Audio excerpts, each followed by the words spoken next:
Assalamualaikum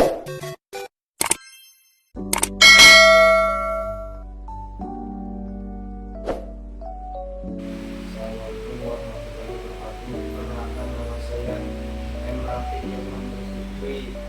Saya NIM 2023-0541-0740 dari kelompok 8 dan akan menjelaskan tentang chapter 3, membahas tentang berat volume.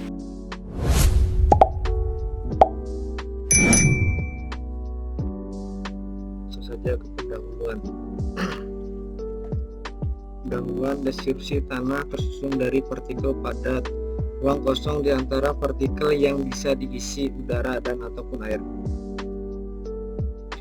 Yang kedua itu pentingnya hubungan berat volume dalam teknik geoteknik. Mengetahui bagaimana berat dan volume berinteraksi sangat penting untuk memahami kriteria tanah.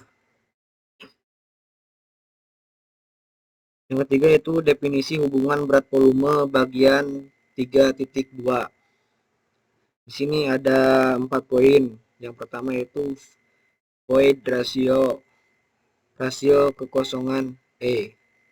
Rasio antara volume kekosongan ruang kosong dengan volume partikel padat dalam tanah. Poin yang kedua porositas atau sebut N, rasio antara volume kekosongan dengan total volume tanah. Poin yang ketiga degree of saturation, derajat kejenuhan atau disebut dengan S, rasio antara volume air dengan volume kekosongan.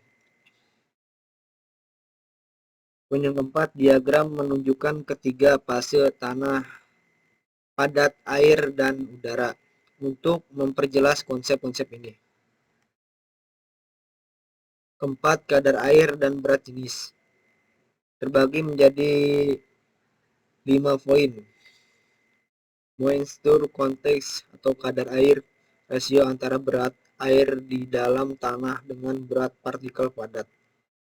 Poin yang kedua, unit weight atau berat jenis atau disebut dengan Y, berat tanah persatuan volume dengan beberapa jenis. Poin yang ketiga itu DRI, unit weight atau berat jenis kering atau disebut dengan Y spasi D, berat tanah tanpa air. Poin yang keempat, moist unit weight, berat jenis lembab Y spasi M, berarti tanah yang mengandung kadar air.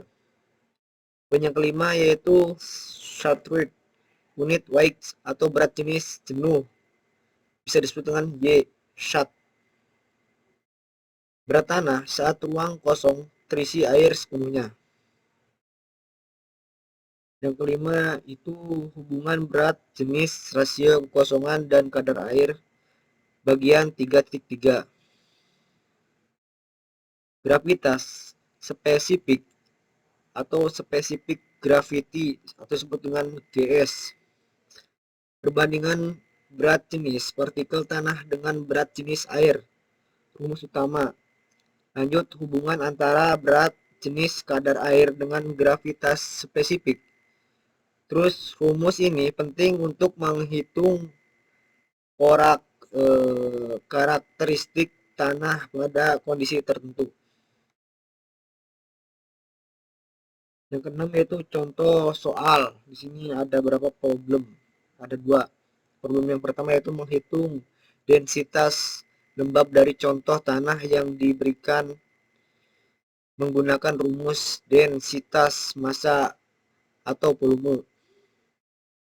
Problem yang kedua yaitu menghitung densitas kering, rasio kekosongan, porositas, dan derajat kejenuhan dari data tersedia. Yang ketiga itu ringkasan poin utama. Rasio kekosongan, fosilitas, dan derajat kejenuhan adalah metrik penting dalam mengukur kondisi tanah. Terus kadar air dan jenis berat membantu membentuk berat tanah dalam bagian kondisi kering, lembab, ataupun jenuh. Terus yang terakhir itu poinnya aplikasi. Pengetahuan ini digunakan untuk proyek geoteknik seperti pondasi, bendungan, dan stabilitas lereng. Baik, sekian dari saya. Assalamualaikum warahmatullahi wabarakatuh.